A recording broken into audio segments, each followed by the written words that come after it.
She never asked to be a survivor. Life threw her into the fire, testing her in ways she never imagined.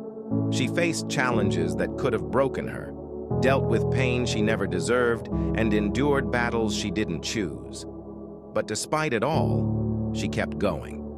She didn't just survive, she rose above, stronger and more resilient than before. In the face of adversity, she found a strength she never knew she had. She's learned to embrace her scars as symbols of her journey, proof that she can overcome anything. Remember this, you didn't ask for the struggle, but you've shown that you're capable of handling whatever life throws at you. Keep pushing forward. You're a warrior, and your story is one of unshakable courage.